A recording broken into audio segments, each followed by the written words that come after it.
இன்னொரு சந்தேகமும் இந்த ஊழல் லஞ்சம் தொடர்பா இப்ப அறப்போர் இயக்கம் போன்ற ஒரு சட்ட ரீதியாக ஒரு பின்புலம் உள்ள ஒரு அமைப்பு இந்த மாதிரி மக்கள் ஆதரவு உள்ள ஒரு அமைப்பு எதிர்க்கும் போது இந்த நடவடிக்கைகள் ஒரு பெரிய தொய்வு ஏற்படுகிறது. சாதாரண ஒரு நபர், ஒரு தனி நபர் ஒரு ஊழல் எதிர்ப்போ இல்லை இந்த லஞ்சத்தை எதிர்த்தோ அவங்க இப்போ எங்க புகார் கொடுக்குறது, எப்படி புகார் கொடுக்குறது, இப்போ அதுதான் ஒரே சாதாரண ஒரு குடிமகனுக்கான ஒரு சந்தேகமா இருக்குது. தாலுகா ஆஃபீஸில் போறோம், இன்னைக்கு ஒரு கம்யூனிட்டி சர்டிஃபிகேட் வாங்குறோம்னா அதுக்கு காசு வேணும், இன்னைக்கு ஒரு இன்கம் சர்டிஃபிகேட் வாங்கணும்னா அது காசு கண்டிப்பாக தேவைப்படுது.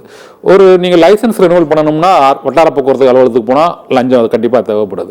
இது மாதிரி ஒரு அடிப்படை ஒரு சான்றிதழ்களை வாங்குவதற்கு, அதாவது மக்களின் வரிப்பணம் தான் அந்த அரசு ஊழியர்களோட ஊதியமா இருக்குது.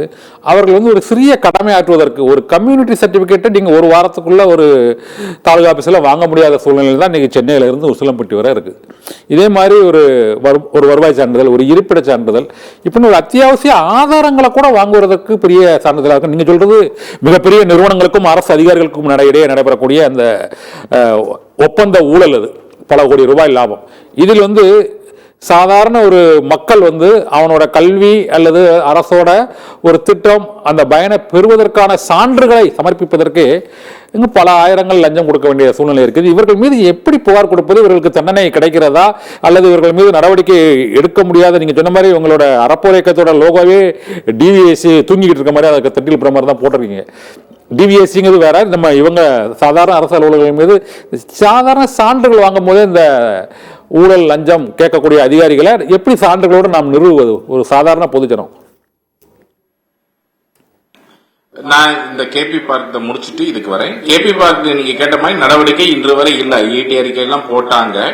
நீங்க சொல்வது போல இந்த இரண்டையும் நாம் பிரித்து பார்க்க வேண்டும். ஒரு பக்கம் ஊழல், இன்னொரு பக்கம் லஞ்சம்.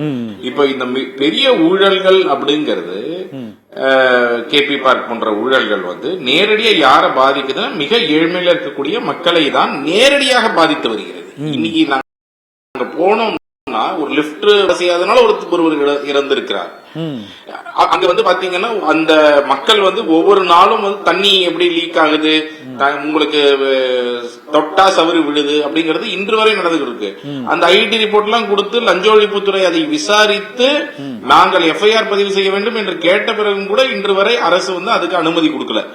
சோ ஒரு பக்கம் இந்த ஊழல் ஒரு மிகப்பெரிய தாக்கத்தை மிக ஏழ்மையில இருக்கக்கூடிய மக்கள் மேலதான் அதிகமாக செலுத்துது.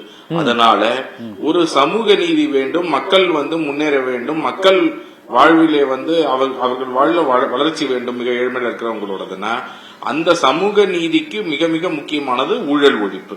அதனால ஊழலை ஒழிப்பதற்காக நாம் அனைவரும் போராட வேண்டியது ரொம்ப முக்கியமானது.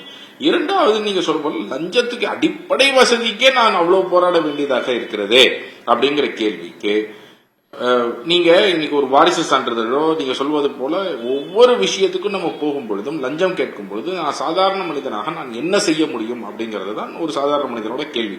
5000 ரூபாய் கேட்கறாங்க, 6000 ரூபாய் கேட்கறாங்கன்னும் பொழுது ஒன்று நீங்கள் என்ன செய்யலாம் அப்படின்னு சொன்னா, லஞ்ச ஒழிப்பு துறையில ஒவ்வொரு மாவட்டத்திற்கும் ஒரு எண் வச்சிருக்கிறாங்க, அவங்களுடைய வெப்சைட்லயும் கொடுத்திருக்கிறாங்க. நீங்கள் இந்த தொலைபேசி கண்ட்ரோல் ரூம் கொடுத்திருக்கிறாங்க. நீங்க இல்ல நேரடியாகவும் போய் அந்த லஞ்ச ஒழிப்பு துறையில ஒரு புகார் கொடுக்கலாம். சோ அந்த புகாரின் அடிப்படையில அவங்க என்ன பண்ணுவாங்கன்னா ஒரு டிராப் செட் பண்ணுவாங்க. ஒரு அதிகாரி ஒரு 5000 ரூபாய் டிமாண்ட் பண்றாரு அப்படின்னு சொன்னா, அப்போ அது வாங்குவதும் போது அந்த லஞ்சம் கொடுக்கப்படும் பொழுது அதுல ஒரு பவுடர் இது தடவி அதை வாங்கும் பொழுது நேரடியாக கையும் களவுமாக அந்த அதிகாரியை அவர்கள் பிடிப்பார்கள். அப்ப அதை பிடிக்கும் பொழுது அவர் மீது எஃப்ஐஆர் பதிவு செய்து, பெரும்பாலும் இது போன்ற டிராப்பாக செய்யக்கூடியவர்கள் பல ஆண்டு காலம் நடக்குது கேஸ். ஆனால் அதுல கன்விக்ஷன் ரேட், அதாவது அவர்கள் தண்டனைக்கு வாங்குவது ஆல்மோஸ்ட் உறுதின்னு சொல்லலாம். பல கேசஸ்ல அந்த அவர்கள் தண்டனை வாங்கி கொடுத்து கொண்டிருக்கிறார்கள் லஞ்ச ஒழிப்புத்துறை அப்படிங்கறதையும் பார்க்கிறோம். ஆனா அதுல என்னன்னா பல ஆண்டுகள் அந்த தண்டனை வாங்கி கொடுப்பதற்கே ஆகிவிடுகிறது. சோ அந்த மாதிரி டிராப் செட் பண்ணும்போது அவர்களுக்கான சேவையும் லஞ்சம் இல்லாமல் வாங்கி கொடுக்கிறார்கள். இது ஒரு பக்கம் நடக்குது. இரண்டாவது ஒரு வகை என்னன்னா, அந்த துறையுடைய மேலதிகாரிகளுக்கு நீங்கள் புகார் கொடுக்கலாம். சோ நான் லஞ்ச ஒழிப்புத்துறைக்கு நீங்க டிராப் செட் பண்ணி புகார் கொடுக்கலாம், இது ஒரு வகை. இன்னொரு வகை அந்த துறையில் இருக்கக்கூடிய மேலதிகாரிகளுக்கு புகார் கொடுக்கலாம். அப்ப அந்த மேலதிகாரிக்கு புகார் கொடுத்தும் கூட இன்று இந்த லஞ்ச பணம் மேல் வரை போவதனால் அவங்க வந்து பெரிதாக நடவடிக்கை எடுப்பது இல்லை அப்படிங்கறது தான் பாக்குறோம். இதனாலதான் நம்ம தொடர்ந்து பேசி கொண்டு வருவது, அதுவும் இந்த ஊழல் ஒழிப்பு நாளில் பேச வேண்டிய மிக மிக முக்கியமான ஒன்று என்னன்னா, அரசிடம் நாம் சேவை பெறும் உரிமை சட்டத்தை கொண்டு வாங்க அப்படிங்கறத சொல்லியிருக்கிறோம். சேவை பெறும் உரிமை சட்டம்னா என்னன்னா, ரைட் டு சர்வீஸ் பில் அப்படின்னு சொல்றோம். நாம ஒரு மாடல் பில்லையும் அரசாங்கத்துக்கு கொடுத்திருக்கிறோம். இது என்னன்னா, ஒரு வாரிசு சான்றிதழோ ஜாதி சான்றிதழோ ஒரு சிட்டிசன் வாங்கணும்னா அதற்கு சிட்டிசன் சார்ட்டர் என்று ஒன்று உள்ளது. அதுல என்ன சொல்லி இருக்கிறாங்க அப்படின்னு சொன்னா, தாலுக்கா அலுவலகத்துல 15 நாட்களுக்குள் அப்ளிகேஷன் வந்து 15 நாட்களுக்குள் அவருக்கு அந்த சான்றிதழ் கொடுக்கப்பட வேண்டும். இப்ப 15 நாட்களுக்குள்ள இவங்க கொடுக்கறாங்களா அப்படின்னு பாத்தீங்கன்னா கொடுக்க மாட்டாங்க. ஏன் கொடுக்க மாட்டாங்க அப்படின்னா, லஞ்சத்தை எதிர்பார்த்து லஞ்சம் கேட்பாங்க. லஞ்சம் கொடுக்கிற வரை அதை டிலே பண்ணிக்கிட்டே இருப்பாங்க. இல்ல ஏதோ ஒரு காரணம் சொல்லி அதை ரிஜெக்ட் பண்ணுவாங்க. இப்போ இதற்கு தான் அப்ப இந்த மாதிரி செய்யக்கூடிய அதிகாரி மேல நடவடிக்கை எடுப்பதற்கு சட்டம் வலுவாக இருக்கணும். அதுதான் சேவை பெறும் உரிமை சட்டம்னு சொல்றோம். 15 நாட்களுக்குள் அவர் ஜாதி சான்றிதழ் கொடுக்கவில்லை என்றால், வாரிசு சான்றிதழ் கொடுக்கவில்லை என்றால், அல்லது நீங்க பட்டா கேட்டிருக்கிறீங்க அதற்கான நாட்களுக்குள் பட்டா கொடுக்கல, ரேஷன் கார்டு அப்ளை பண்றீங்க அதுக்குள்ள கொடுக்கலன்னா, அதற்கு அடுத்து உடனடியாக ஒரு குடிமகனால் ஒரு புகார் அளிக்க முடியணும். அந்த புகாரின் மீது குறிப்பிட்ட நாட்களுக்குள் மேலதிகாரி நடவடிக்கை எடுக்கணும். எப்படி எடுக்கணும்? அந்த அதிகாரியை கூப்பிட்டு கேட்டு, ஏன்பா இதை கொடுக்கல, நீங்க உடனடியாக இதை நீ இந்த சான்றிதழை கொடு அப்படின்னு சொல்லணும். ஒருவேளை அவர்கள் செய்யாவிட்டால் எப்படி தகவல் ஆணையம் இருக்கிறதோ அந்த மாதிரி சேவை ஆணையம் என்று ஒன்று இருக்க வேண்டும்.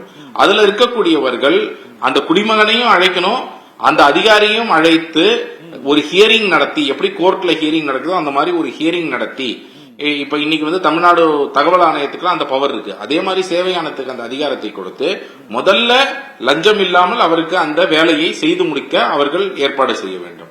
இரண்டாவதாக, இவ்வளவு நாள் தாமதம் செய்ததற்காக அந்த அதிகாரி மீது நடவடிக்கை, அது ஒழுங்கு நடவடிக்கையாக இருக்கணும். அதே மாதிரி சம்பளத்தில் பிடித்தம் செய்யக்கூடிய அபராதமாகவும் இருக்கணும். அப்ப இந்த இரண்டுமே உடனடியாக செய்ய வேண்டும். இதுக்குதான் ரைட் டு சர்வீஸ் ஆக்ட் இல்ல அக்கௌண்டபிலிட்டி பில்னு கொண்டு வாங்கன்னு சொன்னோம்.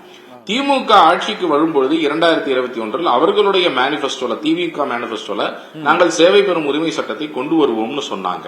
நாங்க அந்த எங்களுடைய ஆன்டி கரப்ஷன் மேனிபெஸ்டோ கொடுத்து அதுல இருந்து சேவை பெறும் உரிமை சட்டத்தை கண்டிப்பா கொண்டு வருவோம்னு சொன்னாங்க.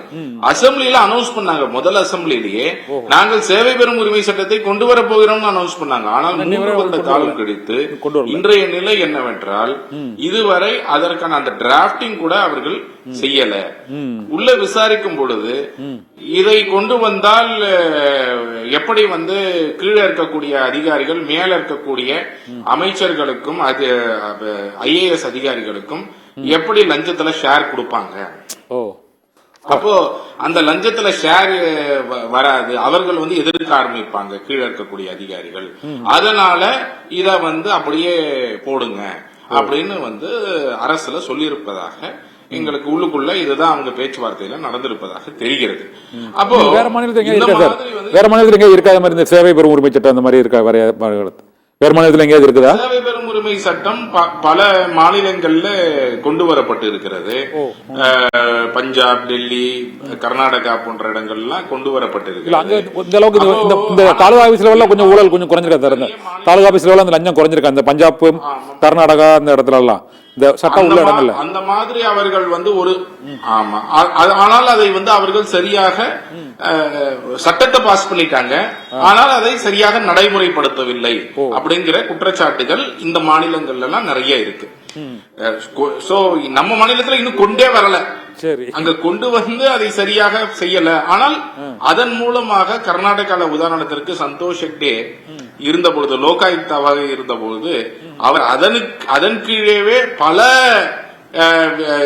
விஷயங்களை இந்த மாதிரி ஜாதி சான்றிதழ், வாரிசு சான்றிதழ், இந்த மாதிரி விஷயங்களுக்கெல்லாம் லஞ்சம் கேட்டார்கள் என்றால் அதற்கு லோகாயுக்தாலேயே புகார் அளிக்கப்பட்டு உடனடியாக நடவடிக்கை எடுக்கப்பட்டு ஆயிரக்கணக்கான லட்சக்கணக்கான மக்களுக்கு கேசஸ் அவர் சொல்லுவார். அந்த அளவிற்கான கேசஸ் கிட்டத்தட்ட 20,000க்கு மேற்பட்ட வழக்கு சொன்னார், கேசஸ் சொன்னோம் அவங்க வந்து சால்வ் பண்ணாங்க அப்படின்னு சொல்லிட்டு.